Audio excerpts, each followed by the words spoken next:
جی علی بھائی اگلا سوال ہے، کیا اعلان طلاق وغیرہ کے ذریعے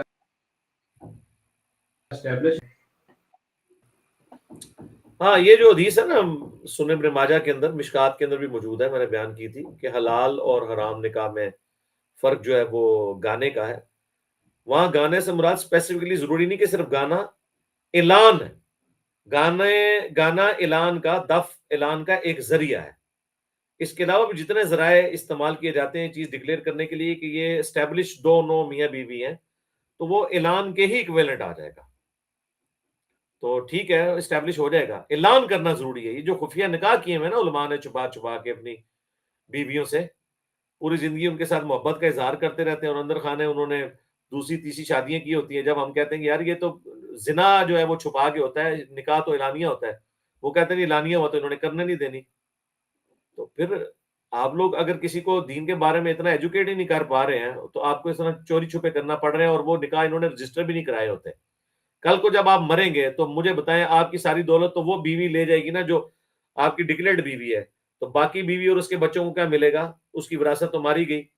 اس طرح بڑے حرام کے آپ مرتکب ہوئے، اللہ کو کیا منہ دکھائیں گے؟ سیدھے جہنم میں پھینکے جائیں گے. حقوق العباد تو معاف بھی نہیں اللہ نے کرنے، وہ تو بندوں نے ہی معاف کرنے ہیں. اور ایسی عورتیں بھی جو ہے نا تھوڑی حیا کیا کریں.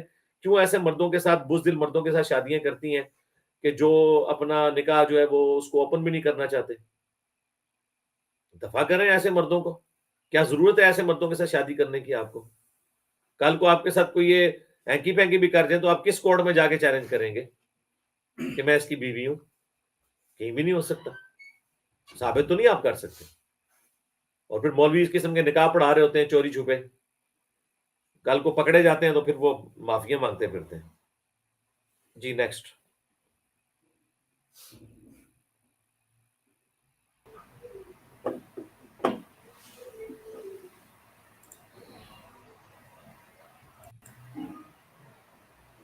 جی علی بھائی نیکسٹ کوشچن ہے، اگر کوئی حافظ قرآن بھول چکا ہے تو وہ کیا کائنڈلی اس پر تھوڑا دے دیں، جزاک اللہ خیر. کیا کریں؟ دوبارہ یاد کریں. اور کیا ہے؟ میری یوٹیوب کے اوپر ایک ویڈیو ہے افسوس ایسے حفاظ کے اوپر. دیکھیں قرآن کو یاد کر کے بلانا یہ بہت بڑا گناہ ہے. ایک اور ویڈیو آپ دیکھ لیں، اگر قرآن بھول جائے تو تفصیلی اس کے اوپر گفتگو کی ہوئی ہے. یاد کریں. اور اگر آپ کو یاد کرنے میں اب تردد ہے، ابھی آپ کے حافظے کا ایشو ہے یا عمر کے اس حصے کو پہنچ چکے ہیں یا آپ کی مصروفیت ایسی ہے، تو پھر یہ کہ اللہ سے معافی مانگیں، قرآن کی تلاوت جاری رکھیں. اللہ تعالیٰ معاف کرنے والا ہے. بارلی ہے اس میں بہت وعید ہے. صحیح بخاری میں نبی علیہ السلام کو جو ایک عذاب دکھایا گیا تھا نا خواب میں، اور نبیوں کے خواب وحی الہی ہوتے ہیں، یہ بھی بخاری مسلم کی حدیث ہے. تو آپ نے دیکھا تھا کہ ایک شخص زمین پہ چت لیٹا ہوا ہے اور ایک فرشتہ اس کے سرانے پہ کھڑا ہے جو ایک بھاری بھرکم پتھر اس پہ مارتا ہے. اس کی وجہ سے اس کا سر کچلا جاتا ہے، بالکل پلین ہو جاتا ہے، اور پھر وہ پتھر لڑکتا ہوا دور تک جاتا ہے. وہ بندہ اس پتھر کو اٹھانے کے لیے جاتا ہے، اتنے میں وہ سر دوبارہ سے ٹھیک ہو جاتا ہے. پھر وہ اس کے سر پہ مارتا ہے اور یہ مسلسل عذاب جاری ہے. تو نبی علیہ السلام نے جب پوچھا تو حضرت جبرائیل نے بعد میں بتایا کہ یہ وہ لوگ ہیں جو نمازوں کے اوقات میں سوئے رہتے تھے اور قرآن انہوں نے بھلا دیا تھا. اچھا قرآن کا بھلانا صرف حفظ کر کے بھلانا نہیں ہے، قرآن کی تعلیمات کو بھلانا بھی اس سے بڑا جرم ہے، ذہن میں رکھیے گا. تو اب اس طرح کی صورتحال بن گئی ہے تو کوشش کریں دوبارہ یاد کریں. اگر نہیں کر سکتے تو اللہ سے معافی مانگیں، اپنا اوڑھنا بچھونا قرآن بنا کے رکھیں تاکہ مستقبل کے لیے آپ اللہ کو منہ دکھا سکیں، قرآن کی تعلیمات پہ عمل کریں. اور ساتھ ہی ساتھ ان والدین کو بھی میں نصیحت کروں گا جن کو بڑا شوق ہوتا ہے بچوں کو حفظ کروانے کا. دیکھ لیں کہ آپ کے بچے کا اگر رجحان ہے تو آپ حفظ کروائیں، بعد میں اسے وہ چلا سکتا ہے تو حفظ کروائیں. ادروائز یہ آپ انہیں بچے کو جہنم میں پھینکنے کے اسباب ہی پیدا کر رہے ہوں گے. یہ ذرا ذہن میں دیکھ لیجیے گا. اور آپ کو جو علماء نے کہانی کرائی ہوئی ہے نا اس حدیث کی، ابو داؤد میں، ترمذی میں، حاکم میں اس کی پوری سند ہے کہ جو حافظ قرآن ہے اس کے ماں باپ کو ایسا تاج پہنایا جائے گا کہ جس کے آگے سورج کی روشنی بھی ماند پڑ جائے. تو وہ ساتھ لکھا ہے جس نے قرآن کے حلال کو حلال اور حرام کو حرام جانا اور صاحب قرآن ہوا، قرآن کے مطابق اس نے عمل کیا. یہ آپ جس قسم کے حافظ قرآن بنا کے نکال رہے ہیں نا، اس طرح کے حفاظ کے لیے کوئی فضیلت نہیں ہے. وہ میرا کلپ بھی انہوں نے کاٹا تھا, یہ کہتا ہے جی حافظ کی کوئی فضیلت نہیں ہے. بھائی حافظ کی فضیلت تو تب ہوگی نا جب حافظ اس کے اوپر عمل کر رہا ہو. حفظ کیا ہوا ہے اور شرک کر رہا ہے, حفظ کیا ہوا ہے اور بے نمازی ہے, تو اس کے حفظ نے اسے کیا فائدہ پہنچانا ہے؟ اس نے قرآن, وہ صاحب قرآن ہی نہیں ہے. وہ تو گرو نانک کو بھی 14 سپارے حفظ تھے, اسے کیا فرق پڑتا ہے؟ نیکسٹ.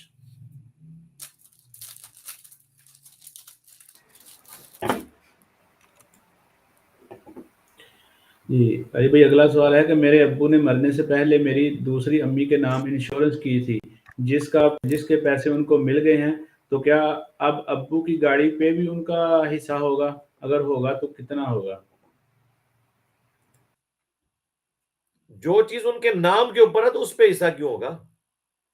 میرے مرنے سے پہلے میری دوسری امی کے نام انشورنس کی تھی, جس کے پیسے, اچھا انشورنس کا مطلب ظاہر ہے وہ کسی کے نام پہ, وہ اگر وہ خاوند کے پیسے نا, اس میں اصولی بات کرتا ہوں کہ یہ جو پیسہ ملنے والا ہے نا, یہ جو پیسہ ہے نا, اگر یہ پیسہ وراثت ہے اس کے اس خاوند کی, جو کہ مجھے اس سے لگ رہا ہے کہ واقعی ہے, ظاہر ہے کسی کے نام پہ تو کرنی تھی نا انہوں نے, تو ظاہر ہے کہ یہ پھر باقیوں میں بھی تقسیم ہوگی, کیونکہ یہ اس کا مال ہے, مرنے والے کا مال ہے. چونکہ مرنے والے کا مال ہے تو اس کے سارے ورثاء میں تقسیم ہوگا.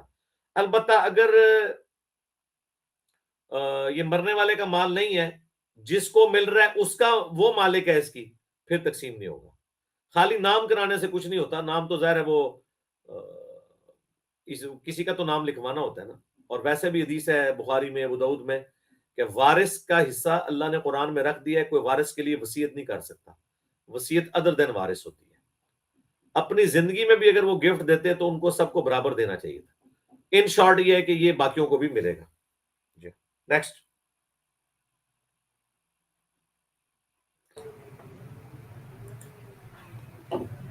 علی بھائی نیکسٹ کوشچن ہے, کیا تراویح 8 رکعت ہی پڑھنی پڑے گی تو ثواب پورا ملے گا یا 20 ہی پڑھنی ہوگی؟ تراویح کے اوپر میری ویڈیو دیکھ لیں. تراویح کا مقصد رکعت پڑھنا نہیں ہے, تراویح کا مقصد قرآن سننا ہے. نبی الاسلام کی جو مبارک سنت ہے عمومی وہ 8 رکعت ہی ہے. 20 کو ہم جائز سمجھتے ہیں تابعین کے اعمال کی وجہ سے, ادروائز سنت 8 ہی ہے. 8 تراویح میں بھی اتنا ہی قرآن پڑھا جا رہا ہوتا ہے جتنا 20 کے اندر. تو اگر کوئی شخص 8 والی مسجد میں جاتا ہے تو 8 پڑھ لے, 20 والی مسجد میں جاتا ہے تو 20 پڑھے, وہاں 8 پڑھ کے نہ نکلے, کیونکہ مقصد قرآن پڑھنا ہے. ابو داؤد میں حدیث ہے, سیدنا طلق ابن علی جو ہیں انہوں نے کسی جگہ گیسٹ کے طور پہ گئے, وہاں انہوں نے تراویح پڑھائی, اور پھر واپس جب گاؤں میں آئے تو ان کے نمازی انتظار کر رہے تھے, انہیں دوبارہ انہوں نے پھر نماز پڑھائی. یہ سنن ابی داؤد میں حدیث ہے. اور جب وطر کی باری آئی تو انہوں نے پھر کہا کہ وطر تمہارا امام پڑھا لے, کیونکہ نبی الاسلام نے ایک رات میں 2 دفعہ وطر پڑھنے سے منع کیا, میں وطر پڑھ چکا ہوں. اس حدیث سے یہ بھی ثابت ہوا کہ وطر کے بعد بھی آپ نماز پڑھ سکتے ہیں. بخاری مسلم کی جو حدیث ہے نا کہ وطر کو آخری نماز بناؤ, اس سے مراد یہ ہے کہ وطر کے بعد جو 2 نفل بھی آپ پڑھیں گے نا وہ 2 ہونے چاہیے, دوبارہ وطر نہ ہو, تاکہ وہ آڈ ہی رہے. 2 ایڈ کرنے سے آڈ ہی رہتا ہے. مسلم شریف میں حدیث ہے نبی علیہ السلام وطر کے بعد 2 رکعت پڑھا کرتے تھے. اور ابو داؤد میں مسند احمد میں حدیث موجود ہے, سنن دارمی اور مسند احمد کے اندر, کہ یہ جو 2 رکعتیں ہیں یہ تہجد کے ایکویلنٹ ہو جائیں گی اگر کسی کی آنکھ نہیں کھلی. تو آپ تو اس حدیث کے تحت اگر انہوں نے 8 بھی پڑھی تھی تو 16 تو پڑھ لی نا. ہمیں رکعت میں عموماً سنت 8 ہی ہے. 20 نبی علیہ السلام سے صحابہ سے ثابت نہیں ہے. الموطا امام مالک کے اندر گولڈن چیز سے موجود ہے, حضرت عمر نے 8 رکعت تراویح شروع کروائی تھی. اس پہ تراویح 8 یا 20 میری ویڈیو دیکھ لیں تو آپ کو انشاءاللہ کلیئر ہو جائے گا. اصل مقصد ہے قرآن سننا. تو 20 تو میرے بھائی خود کمزور سے دھاگے سے بنی ہوئی ہیں, تو 20 کیا 8 ہی پڑھنی چاہیے. لیکن 20 والی مسجد کے اندر 8 نہیں پڑھنی چاہیے, وہاں 20 ہی پڑھ کے نکلے تاکہ قرآن آپ سنیں. 8 پڑھنی ہے تو اہل حدیث کی مسجد میں جائیں. سعودی عرب میں بھی صرف مکے اور مدینے کی جو بڑی مسجدیں حرمین ان میں ہوتی ہیں 20, اور وہ بھی 10 کر کے انہوں نے کی ہوئی ہیں, 2 امام رکھے میں. باقی پورے سعودی عرب میں 8 ہی ہوتی ہے, 3 وتر اور 8 تراویح. نیکسٹ.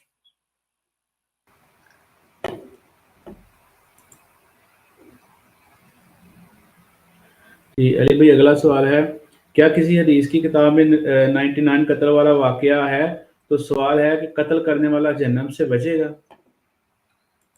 جی توبہ کر کے مر گیا تو انشاءاللہ بچ جائے گا. یہ بخاری مسلم دونوں میں حدیث ہے 99 قتل والی, اور اس کا مقصد یہ نہیں تھا کہ لوگوں کو قتل پہ ابھارا جائے, وہ اللہ کی رحمت کا اس میں نبی علیہ السلام نے ترغیب دلائی ہے.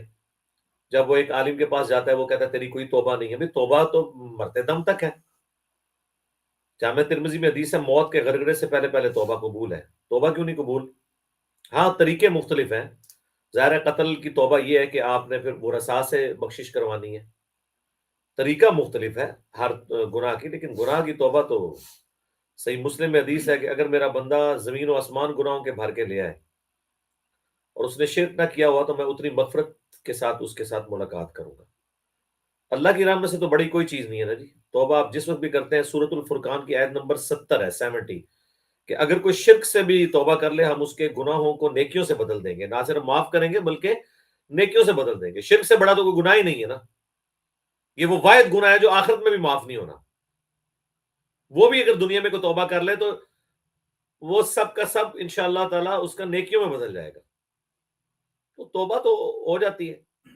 تو 99 قتل والا واقعہ بالکل درست ہے, بخاری مسلم دونوں میں ہے. اس کا مقصد قتل کے اوپر ترغیب دلانا نہیں ہے, بلکہ یہ ترغیب دلانا ہے کہ آپ توبہ کی طرف آمادہ ہو. تو وہ عالم نے کہا کہ نہیں تیری توبہ, اس نے اسے بھی قتل کر کے سینچری پوری کی.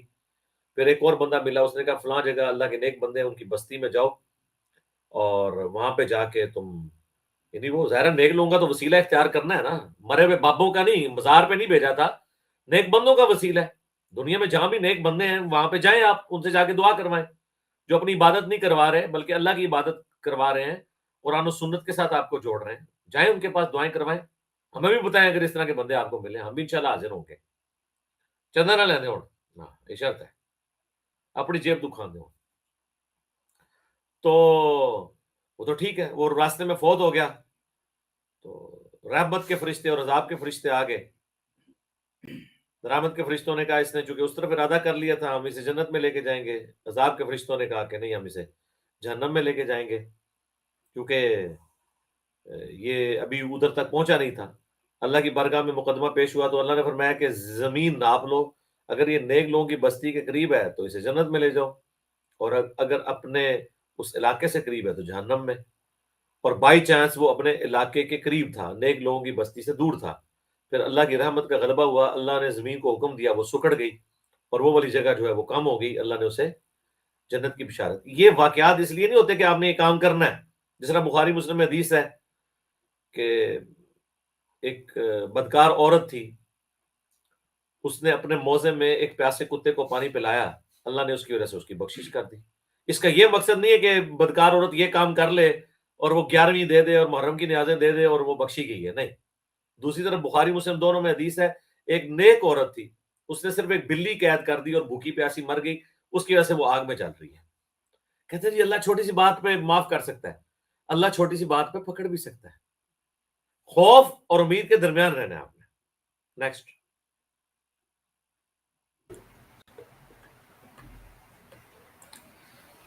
جی علی بھائی نیکسٹ کوشچن ہے کہ نماز میں قیام کی حالت میں سجدہ تلاوت کیسے کریں؟ یہ یقیناً اس شخص کے لیے پوچھ رہے ہوں گے جس کے لیے سجدہ کرنا مشکل ہے, یعنی وہ بیٹھ کے نماز پڑھ رہا ہے یا وہ کھڑے ہو کے ہی نماز پڑھ سکتا ہے. ورنہ اگر سجدہ کر سکتا ہے تو اس کا طریقہ, سجدہ تلاوت کا طریقہ موجود ہے, میری ویڈیو ریکارڈ ہے. اللہ اکبر کہیں گے, رفع الیدین کریں گے اور سیدھے سجدے میں چلے جائیں گے. سجدے کی تسبیحات پڑھیں, اس کے علاوہ بھی ابو داؤد میں تسبیحات آئی ہیں. بہرحال جو عام سجدے کی تسبیحات ہیں وہ بھی 3 دفعہ پڑھ لیں, کافی ہے. اس کے بعد آپ جلسہ استراحت کریں اور پھر آپ کھڑے ہو جائیں. تو یہ سجدہ تلاوت ہوگا جس طرح رمضان شریف میں عموماً آتا ہے. جو لوگ رمضان میں صرف قرآن پڑھتے ہیں ان کے لیے تو یہ, تو اس میں رفع الیدین آپ کریں گے, کیونکہ ابو داؤد میں حدیث ہے کہ نبی علیہ السلام رکوع سے پہلے جو تکبیرات کہتے تھے اس میں رفع الیدین ہوتا تھا. تو دیکھ لیں رکوع سے پہلے جو تکبیرات ہیں رکوع میں جانے کے لیے اس میں بھی رفع الیدین ہوتا ہے. اسی طریقے سے عید کی نماز میں بھی جو رفع الیدین ہوگا, کیونکہ وہ بھی رکوع میں جانے سے پہلے تکبیرات ہیں. اسی طریقے سے رکوع میں جانے سے پہلے وطر کی تکبیر ہے, اس میں بھی رفع الیدین ہوگا. اس میں بھی رفع الیدین کریں گے اور پھر سجدے میں چلے جائیں گے. اور اگر قیام سے مراد یہ لے رہے ہیں کہ وہ شخص قیام ہی کر سکتا ہے, رکوع اور سجدے نہیں کر سکتا, کمر کا یا گھٹنوں کا ایشو ہے, تو صرف ٹو باؤ ڈاؤن کر لیں گے, یعنی سجدہ تلاوت ہے یوں سر جھکا لیں گے. بخاری مسلم میں حدیث ہے نبی علیہ السلام فرض نماز زمین پہ اتر کے پڑھتے تھے اور نفلی نماز جو ہے وہ سواری کے اوپر ادا کرتے تھے سفر کے دوران، اور اس چیز کا بھی اہتمام نہیں کرتے تھے کہ سواری کس رخ ہے، یعنی قبلے کا اہتمام نہیں کرتے تھے، اور آپ سر کے اشاروں سے رکوع اور سجدے کرتے تھے، اور ابو داؤد میں الفاظ ہے کہ رکوع کے لیے کم اشارہ کرتے اور سجدے کے لیے زیادہ۔ یہ پھٹا نہیں سامنے سجدہ کرنا ہوتا، یہ بدعت ہے سب کے نزدیک، سر کا اشارہ کرنا ہے، یعنی آپ اگر سواری پہ بیٹھ کے یا بیٹھ کے نماز پڑھ رہے ہیں تو آپ نے یہ قیام کے بعد جب رکوع میں جانے لگے اللہ اکبر کیا، یوں کر لیا، سمیع اللہ لمن حمدہ ربنا لک الحمد، سجدہ کیا، بس یوں کر لیا، یہ کافی ہے۔ نیکسٹ۔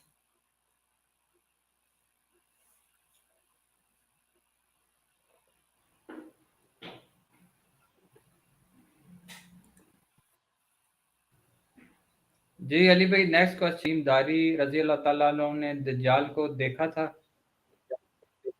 جی بالکل دیکھا تھا، صحیح مسلم میں جساسہ والی حدیث موجود ہے، انہوں نے دیکھا تھا، نبی علیہ السلام نے تصدیق بھی کی ہے اس کی۔ صحیح مسلم میں آپ دجال والا چیپٹر پڑھ لیں، مشکات کے اندر 30 جلد میں دجال والا چیپٹر پڑھ لیں۔ لہذا دجال دنیا میں موجود ہے، اس نے پیدا نہیں ہونا، اس نے ظاہر ہونا ہے۔ نیکسٹ۔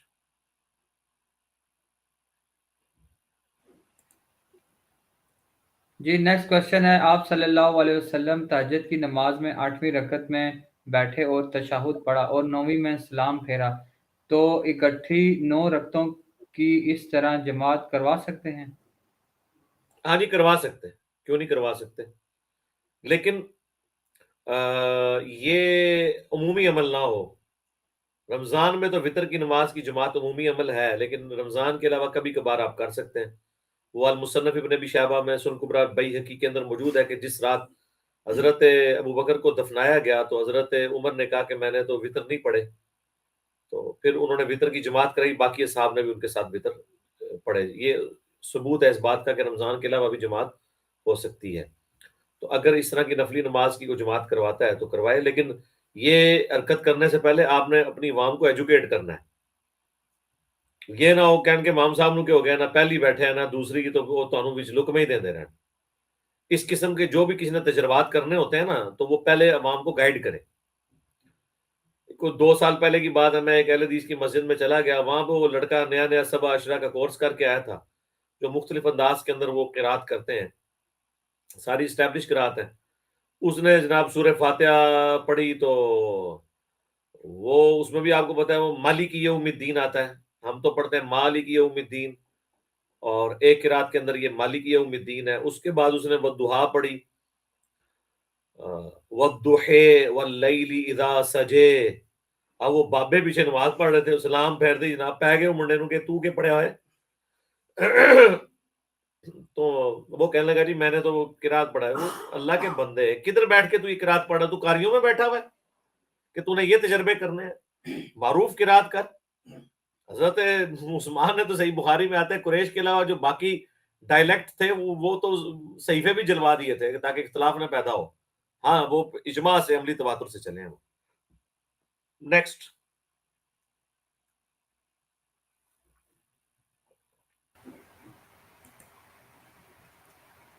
جی علی بھائی اگلا سوال ہے، کیا ایک مرتبہ فل پیٹ دودھ پلانے سے رضاعت ثابت ہو جاتی ہے؟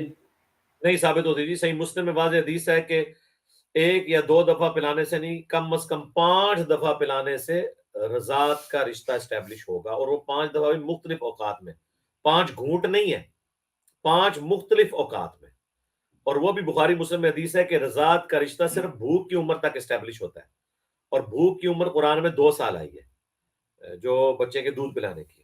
2 سال کی عمر کے بعد کسی کو دودھ پلا بھی دیں تو وہ رضاعت کا رشتہ اسٹیبلش نہیں ہوگا، اور 5 دفعہ صحیح مسلم میں ہے۔ حنفیوں کے نزدیک 1 دفعہ بھی ہو جاتا ہے، ان کا یہ مسئلہ باطل ہے۔ 1 دفعہ تو کوئی حادثات بھی ہو سکتا ہے، 5 دفعہ تو ظاہر انٹینشن سے ہوگا۔ اہل تشیع کے ہاں بھی 5 دفعہ ہے، اہل سنت کی کتابیں جو ہے نا صحیح مسلم کی حدیث کے تحت 5 دفعہ، اہل حدیث بھی اسی کے قائل ہیں۔ نیکسٹ۔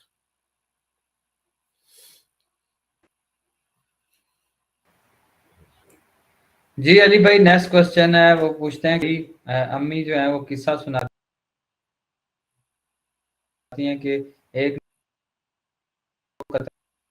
کرنا چاہتے تھے تو انہوں نے ایک درخت سے پناہ مانگی، اللہ تعالیٰ صحیح ہے۔ یہ واقعہ اسرائیلی روایت ہے، کسی صحیح حدیث میں نہیں آیا۔ حضرت زکریا علیہ السلام کے بارے میں یہ آتا ہے کہ انہوں نے پناہ لے لی اور پھر اللہ تعالیٰ نے ناراضگی کا اظہار کیا اور پھر کہا کہ اب تو نے درخت میں پناہ لی ہے تو اب تو نے سی نہیں کرنی۔ تو ان کے دشمنوں نے اس درخت کے اوپر آرا چلا کے 2 ٹکڑے کر دیے، حضرت زکریا علیہ السلام کے بھی 2 ٹکڑے ہو گئے۔ تو اس پہ انہوں نے صبر کا یعنی مظاہرہ کیا۔ لیکن یہ اسرائیلی روایتیں نہ ہم ان کی تصدیق کرتے ہیں اور نہ ان کو جھوٹا کہتے ہیں۔ آپ اپنے نبی کے قصے بیان کریں نا، صحیح بخاری میں موجود ہے، دلائل النبوہ امام بیہقی کی کتاب میں تفسیر کے ساتھ ہے۔ نبی علیہ السلام درخت کے نیچے آرام کر رہے تھے، آپ کی تلوار لٹکی ہوئی تھی درخت کے اوپر۔ اسی طرح ایک شخص آیا، اس نے تلوار حضور کے اوپر سونت لی اور کہا کہ اب تجھے مجھ سے کون بچائے گا؟ تو اللہ کے نبی علیہ السلام کا کانفیڈنس لیول، آپ نے کہا اللہ بچائے گا۔ بس آپ کے اللہ کہنے میں ہی وہ قیامت مصبر تھی کہ اس کے ہاتھ سے تلوار چھوٹ گئی۔ پھر حضور نے تلوار پکڑی، آپ نے فرمایا اب بتاؤ تمہیں کون بچائے گا؟ تو اس نے کہا آپ معاف کرنے والے ہیں، حضور نے معاف کر دیا۔ تو آپ اپنے نبی کے واقعات بیان کریں، دوسرے انبیاء کے بھی کریں، لیکن وہ کریں جو قرآن و سنت میں لکھے ہوئے ہیں۔ اب ظاہر ہے یہ پرانے یہ کتاب اصل میں جو قصص الانبیاء ہے نا ابن کثیر کی لکھی ہوئی، اس میں بہت گستاخانہ اور جعلی واقعات بھی عجیب و غریب قسم کے موجود ہیں۔ لوگ ہمیں کہتے ہیں نہیں انبیاء کے واقعات بیان کریں، کہاں سے بیان کریں میرے بھائی؟ وہی بیان کر سکتے ہیں جو قرآن میں آئے ہیں۔ سورہ ہود پڑھ لیں، سورۃ الاعراف پڑھ لیں، تو انبیاء کے واقعات آپ کو مل جائیں گے تفصیل کے ساتھ انشاءاللہ تعالی۔ سورہ ہود اور سورۃ الاعراف یہ ان ڈیپتھ 6 بڑے بڑے جو اللہ کے رسول ہیں ان کا ذکر موجود ہے، 3 پری ابراہیمک اور 3 پوسٹ ابراہیمک، اور ابراہیم علیہ السلام خود بھی، یعنی ابراہیم علیہ السلام سے پہلے حضرت آدم علیہ السلام، نوح علیہ السلام، آدم علیہ السلام کا تو اتنا تفصیلی نہیں ہے، نوح علیہ السلام، اور اس کے بعد پھر صالح علیہ السلام، ہود علیہ السلام، اور حضرت ابراہیم کا ذکر ہے، اور ابراہیم علیہ السلام کے بعد لوط علیہ السلام اور موسیٰ علیہ السلام، عیسیٰ علیہ السلام اور حضرت ہارون علیہ السلام۔ تو قرآن پڑھیں، ٹھیک ہے۔ بخاری مسلم میں آپ چیپٹر انبیاء والا پڑھ سکتے ہیں، مشکات کی 30 جلد میں انبیاء سے متعلق جو حدیثیں ہیں وہ کٹھی ہیں اینڈ پہ جا کے۔ نیکسٹ۔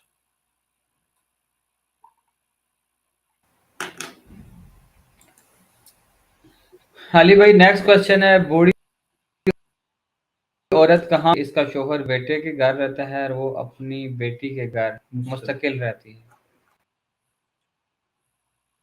میرے بھائی عدت کے لیے یہ نہیں ہے کہ جہاں پہ شوہر فوت ہوا ہے وہاں پہ جا کے آپ نے پھوڑی ڈال کے بیٹھ جانا ہے، جہاں کنوینئنٹ ہے وہاں بیٹھے۔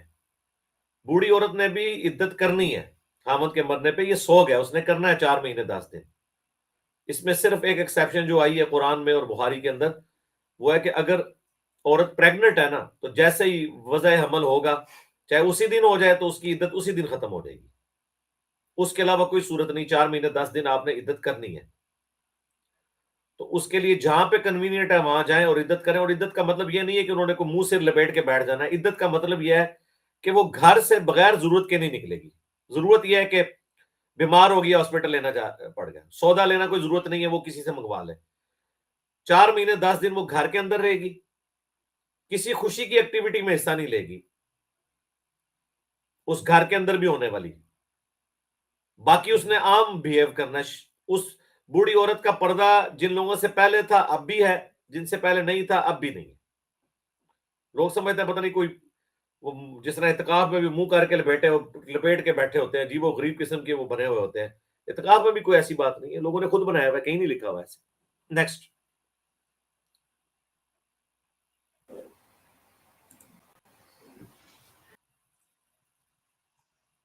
سوال ہے رکوع میں نگاہ نہیں ہے۔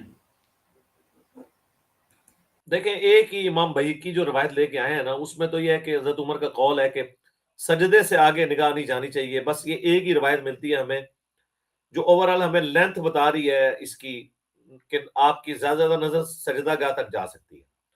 باقی جو علماء نے لکھا ہے نا کہ جی رکوع میں فلاں جگہ دیکھیں فلاں، ان سے پوچھے کہاں لکھا ہوا ہے، ان کے علماء کے اجتہادات ہیں۔ سنن نسائی میں تو یہاں تک حدیث ہے نبی علیہ السلام بغیر گردن ہلائے بعض اوقات دائیں بائیں آنکھوں سے یوں دیکھ لیا کرتے تھے۔ ضرورت کے تحت آپ دیکھ بھی سکتے ہیں، ضرورت کے تحت۔ ورنہ آپ نے نگاہ اپنے سجدہ گاہ سے آگے نہیں جانی چاہیے آپ کی. تو رکوع میں جہاں بھی ہیں آپ، رکوع میں ہیں، قومے میں ہیں، جہاں پہ بھی ہیں، سجدہ گاہ سے آگے نہ جائیں. اس کے علاوہ جہاں پہ بھی رکھنا چاہتے ہیں آپ رکھیں، دونوں پاؤں کے درمیان رکھنی ہے وہاں رکھیں. تشہد میں البتہ ابو داؤد میں حدیث ہے کہ نبی علیہ السلام جب انگلی اٹھاتے تھے تو انگلی کی طرف دیکھتے رہتے تھے. یہ ملتا ہے.